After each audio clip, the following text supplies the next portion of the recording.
चलो ठीक है अमृता, तुम यहाँ पर थक वक गई होगी, जाओ और आराम करो, यहाँ पर तुम्हें अभी आराम करने की सख्त जरूरत है।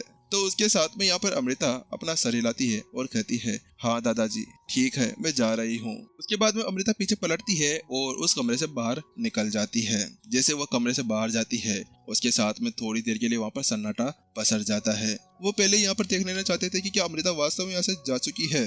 तो उसके साथ में यहाँ पर अब जो परितोष था वो कहता है पवन तुम्हारा क्या कहना है, तुम्हें क्या लगता है इस चीज के अंदर।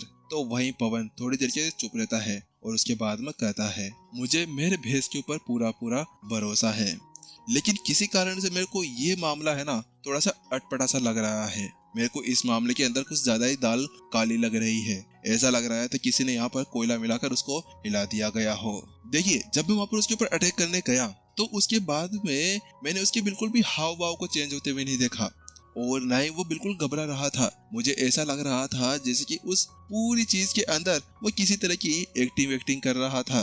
क्योंकि हाँ अगर वो ऐसा कह रहा था कि मुझे तुमसे डर लगता है तो उसके बाद वो वहीं पर ही खड़ा होकर मेरे को ये नहीं कहता कि दादाजी मुझे छोड़ दीजिए, मैं यहाँ पर कुछ भी नहीं कर सकता हूँ। इसके बदले यहाँ पर वो तो या गिड़गिड़ाता या मेरे पैर आकर पड़ता या फिर वहाँ से रफू चक्कर हो जाता।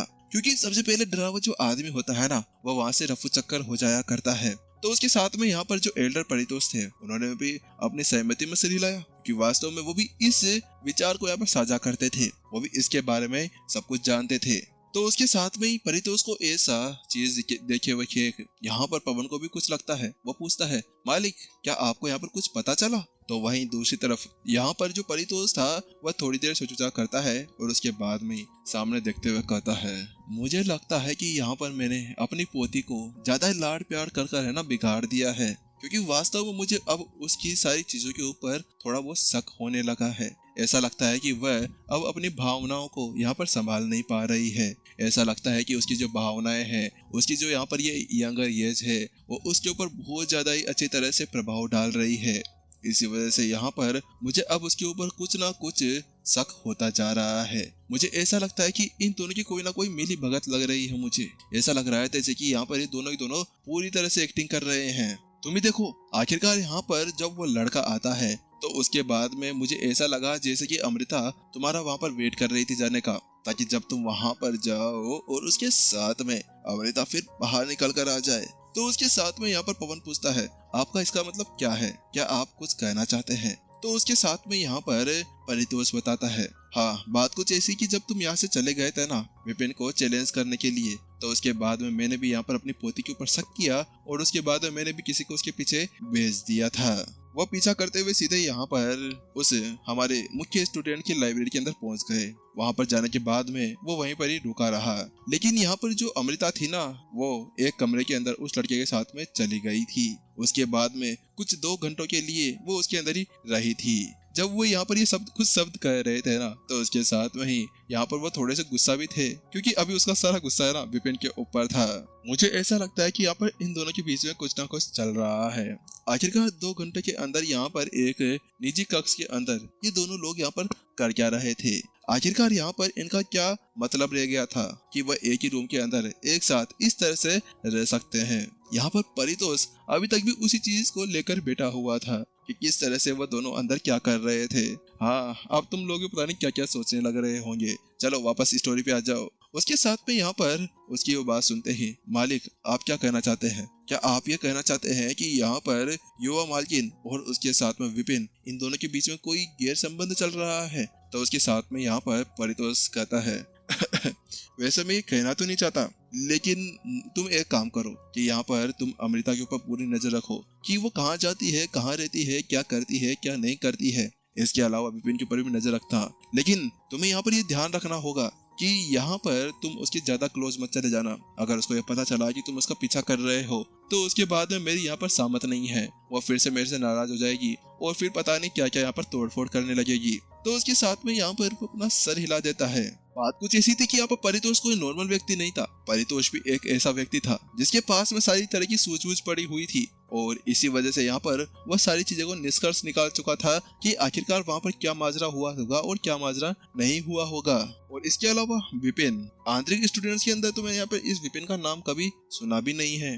परितोष उससे कहता है। तो तो उसके साथ में पवन अपना सर हिला देता है। ठीक है मालिक, आप चिंता ना करें, यहाँ पर मैं अब अमृता के ऊपर ध्यान रखने वाला हूँ। तो वहीं दूसरी तरफ डांग डैंग जो अमृता थी वह अपनी जगह पर बैठे हुए कुछ चीजें सोचती है और उसके बाद में यहाँ पर वह उठ जाती है और अपनी तलवारबाजी करना शुरू कर देती है। मुझे लगता है कि यहाँ पर जो सीनियर अंकल ने मुझे सिखाया है ना, मुझे वो यहाँ पर सीखना चाहिए, क्योंकि वो तलवारबाजी मेरे बहुत ज्यादा काम आने वाली है। उसके साथ में वो थोड़ी देर तलवारबाजी करती है और केवल एक हल्के से स्लेज के साथ में ये ना अपने सामने के पेड़ के ऊपर एक निशान छोड़ देती है। लेकिन थोड़ी देर तलवारबाजी करने के बाद में ये क्या है, यहाँ पर मुझे लगता है कि इसके अंदर कुछ ना कुछ गड़बड़ है। मुझे यहाँ पर इस तलवारबाजी के अंदर कुछ ना कुछ गलतियां लग रही है। मुझे ऐसा लगता है कि यहाँ पर मुझे अपने सीनियर अंकल से पूछना होगा, शायद वही यहाँ पर ऐसा कुछ कर सकते हैं। उसके बाद में अब यहाँ पर जो अमृता थी वो अपने कक्ष से बाहर निकलती है और वहाँ से बीस्ट के ऊपर बैठकर सीधा विपिन के घर की तरफ चली जाती है। जब विपिन यहाँ से गया था ना, तभी उसने अपना एड्रेस वहाँ पर उसको बता दिया था। जल्द ही वहाँ पर वो बड़ा सा बीस्ट उतरता है और उसके साथ में ही जो अमृता थी वो सीधा जाकर डेक डेक डेक डेक गेट को बजाती है। जैसे गेट वहाँ पर बजता है तो उसके साथ में ही गेट खुलता है और उसके अंदर से एक लड़का, एक बुजुर्ग सा दिखने वाला लड़का बाहर निकलकर आता है। आप यहाँ पर क्या कर रही है, क्या आपको कुछ चाहिए? यहाँ पर वो लड़का अपने सामने इतनी ज्यादा खूबसूरत लड़की को देखने के साथ में है ना, यहाँ पर उसकी आंखें पूरी तरह से चमकने लगती है। तो वहीं दूसरी तरफ यहाँ पर वह अमृता उससे कहती है, मुझे यहाँ पर जूनियर विपिन से मिलना है। लेकिन जैसे उसके शब्द वहाँ पर वो कहे जाते हैं तो उसके साथ में ही यहाँ पर सामने वाला लड़का थोड़ा सा परेशान हो जाता है। क्या आपको मालकिन से मिलना है? क्या आप वास्तव में मालिक से ढूंढना चाहते हैं? तो उसके साथ में ही जो बंदा अभी भी यहाँ पर बाहर आया था ना, उसकी यहाँ पर इन सभी हाव भाव को देखने के बाद में कोई भी बता सकता है कि वो कोई और नहीं था, वो हमारा ठड़कीबाज चिराग था। ये क्या मेरे मालिक वास्तव में क्या ऐसे काम भी करते हैं? मुझे नहीं लगा था, मुझे तो ऐसा लगा था कि वो तो बड़े सीधे साधे इंसान होंगे, लेकिन वो तो ऐसे काम भी करने लगे। मालिक, आखिरकार आपने तो यहाँ पर एक बहुत ज्यादा ही खूबसूरत सी अप्सरा पटा ली है। वहाँ पर चिराग को ऐसा लग रहा था कि शायद ये लड़की उसी को ढूंढते हुए यहाँ पर आई होगी, उसकी अदाओं के ऊपर फिदा होते हुए। लेकिन उसने कभी भी ये नहीं सोचा था कि वास्तव में यहाँ पर वह किसी और ही कारण से यहाँ पर आए हुए थे। उसके बाद वह चिराग कहता है, चलो ठीक है, अंदर आ जाओ। लेकिन जिससे पहले कि वो अंदर जा पाता कि अचानक से उसके पैर वहीं पर ही रुक जाते हैं। नहीं, एक मिनट रुको। उसके बाद में वो सबसे पहले अपने दाएं पैर को आगे बढ़ाता है और अंदर की तरफ चला जाता है। जब वो अंदर जाता है तो उसके बाद में वो पीछे पलटता है और कहता है, मुझे माफ करिएगा, लेकिन अंदर आने से पहले ना आपको यहाँ पर अपना दायां पैर अंदर रख के आना होगा। लेकिन जैसे यहाँ पर वो शब्द कहे जाते हैं तो अमृता का चेहरा शर्म से लाल हो जाता है। क्या कहना चाहते हो तुम? तो वहीं दूसरी तरफ चिराग कहता है, मुझे माफ करना, लेकिन ये मेरे मालिक का कहना है कि कोई भी यहाँ पर इस घर के अंदर आए ना तो वह दाहिना पैर पहले अंदर रख कर आना चाहिए। इसी वजह से जल्दी करिए, यहाँ पर अगर आपको आना है ना तो दाहिने पैर से अंदर आए। तो वहीं दूसरी तरफ क्या वास्तव में यहाँ पर सीनियर अंकल ने ऐसा कहा था? चलो फिर तो यहाँ पर मुझे ऐसा कुछ करना ही होगा, क्योंकि मैं यहाँ पर बिल्कुल भी अपने सीनियर अंकल को नाराज नहीं कर सकती। पता नहीं वो किस तरह से मेरी पिटाई कर दे। उसके बाद में अमृता भी अब अंदर चली आती है और आखिरकार यहाँ पर भी उसका जो गृह प्रवेश था वो हो चुका था। उसके साथ में वो थोड़ी देर आगे जाती है तो वह आसपास में देखती है, लेकिन जैसे ही वो थोड़ा सा आगे बढ़ती है उसके साथ में वह एक लड़के को देखती है जो अपनी तलवार को हाथ में लिए हुए बहुत ज्यादा खतरनाक तरीके से तलवारबाजी कर रहा था और उसके आसपास में गीला हो चुका था। इसका मतलब ये था कि यहाँ पर उसका पसीना इतना ज्यादा निकल गया था जिसकी वजह से उसकी आसपास की जो जमीन थी ना वो पूरी तरह से भीगी हुई थी।